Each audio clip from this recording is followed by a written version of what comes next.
भावनाओं के अंतर्गत सुख की चर्चा चल रही है। स्वामी जी महाराज आत्मा के प्रति जो विविध भावनाएं हमारी होनी चाहिए उनका वर्णन कर रहे हैं। चर्चा चल रही थी चिंटी से लेकर ब्रह्मा जी तक सबकी एक मौलिक मांग है सुख। जो कुछ हम करते हैं आप गंभीरता से विचार करें तो सिर्फ इसी की प्राप्ति के लिए। संतान पैदा करते हैं सुख के लिए, उन्हें पढ़ाते हैं सुख के लिए, उन्हें नौकरी दिलाते हैं सुख के लिए। जो कुछ भी करते हैं आप साधक सुनो, मांग सबकी एक है, वह सुख हमें चाहिए।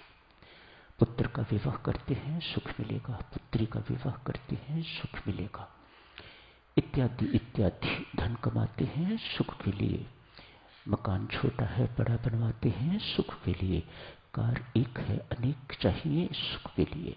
तो मौलिक मांग हमारी सुख ही है। ये सुख कैसा सुख है साधक जनों, थोड़ा ये जानने की आवश्यकता है। उस दिन आप जी ने देखा जिस सुख में हम अटके हुए हैं वह उस वास्तविक सुख का मात्र प्रतिबिंब है, वह वास्तविक सुख नहीं है। मौलिक मांग वास्तविक सुख है, तो ये वास्तविक सुख क्या है, कैसा सुख है ये? ऐसा सुख जो सर्वदेश सर्वकाल हो। यहां आप बहुत सुखी बैठे हैं, आप नहीं चाहते कि घर दुख मिले जाके। मानो यहां भी आप सुख चाहते हैं और वहां भी सुख चाहते हैं। उसके बाद आप ऑफिस जाते हैं या दुकान पर जाते हैं तो वहां भी आप सुख चाहते हैं। ऐसे सुख को सर्वदेश सुख कहा जाता है। हर जगह आपको सुख चाहिए। ऐसा भी नहीं है ये सुख सुबह सुबह हमें मिल जाए और फिर दोपहर से दुख शुरू हो जाए। नहीं, आप सुबह भी सुख चाहते हैं, दोपहर को भी सुख चाहते हैं, शाम को भी सुख चाहते हैं, रात्रि को भी सुख चाहते हैं। ऐसे सुख को सर्वकाल सुख कहा जाता है। सर्वदेश सुख, सर्वकाल सुख। ऐसा भी नहीं यहां बहुत सुखी बैठे हैं, घर जाते हैं आपको माँ बाप तो बहुत सुख देते हैं, उनसे बातचीत करते हैं आपको सुख मिलता है, लेकिन पत्नी दुख देती है, आप ऐसा सुख भी नहीं चाहते। मानो आप सर्वदेश सुख चाहते हो, सर्वकाल सुख चाहते हो और सबसे सुख चाहते हो। ऐसा भी सुख नहीं चाहते आप जो किसी के प्राधीन हो, किसी पर निर्भर रहना पड़े। ऐसे सुख जो परवशता का सुख कहा जाता है। वास्तव में साधक जनों, हम सब के सब इस परवशता के सुख के रोगी हैं। कोई शराब के सुख पर निर्भर करता है, कोई बीड़ी सिगरेट के सुख पर निर्भर करता है, कोई पति के सुख पर निर्भर करता है, कोई धन के सुख पर निर्भर करता है, कोई प्रशंसा सुनने के सुख पर निर्भर करता है। तो हम सब परवशता के सुख को यूज्ड टू हैं। स्वाधीन सुख चाहिए, ऐसा सुख नहीं जो किसी से निर्भर, किसी के ऊपर निर्भर रह के हमें मिले। ऐसा भी सुख हम नहीं चाहते देवियों सज्जनों जिसकी मात्रा बहुत थोड़ी हो ना, हम प्रचुर मात्रा में सुख चाहते हैं। तो कई सारी चीजें इस सुख के साथ जुड़ी हुई हैं।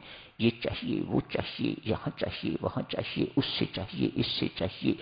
इसमें स्वाधीनता होनी चाहिए, दूसरे ऊपर निर्भरता नहीं होनी चाहिए, थोड़ा नहीं होनी चाहिए, बहुत क्वांटिटी में सुख होना चाहिए, इत्यादि इत्यादि। ऐसे सुख का नाम है परम सुख, ऐसे सुख का नाम है परमात्मा, ऐसे सुख का नाम है परमेश्वर ईश्वर, ऐसे सुख का नाम है परमानंद, ऐसे सुख का नाम है परम शांति। ये किसके पास है? परमात्मा के पास। ये सुख आपको चाहिए तो आपको परमात्मा की चरण शरण में ही बेटा जाना पड़ेगा, जिसके पास ये सब कुछ है, जो इन सब चीजों का स्रोत है।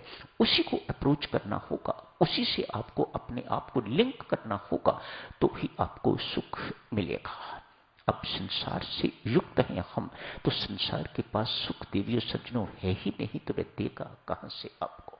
एक ये बात यदि हमारी समझ में आ जाती है तो फिर हम सुख के लिए पति पर निर्भर नहीं रहते हैं। अभी तो हम पति पर निर्भर हैं, धन पर निर्भर हैं, इस पर निर्भर हैं, उस पर निर्भर हैं, इत्यादि इत्यादि। अंततः देवियों सज्जनों, आप बेशक ये सुख मिलता तो है, क्षणिक सुख मिलता है, लेकिन इतना दुख देके जाता है कि जिंदगी भर आप उस दुख को भूल नहीं सकते। वह जिंदगी भर का साथी होता है। मानो ये सुख तो कम साथ देता है, लेकिन दुख सदा का वह देके चला जाता है।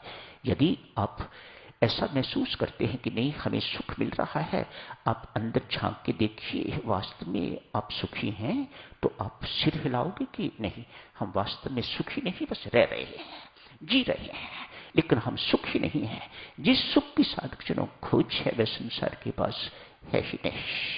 सब्जी की दुकान से आपको गहने नहीं मिलेंगे, बर्तन की दुकान पर आपको औषध नहीं मिलेगी। जहां ये चीजें मिलती हैं साधकजनों, वहीं आपको अप्रोच करना पड़ेगा, वहीं ये सब चीज मिलेगी।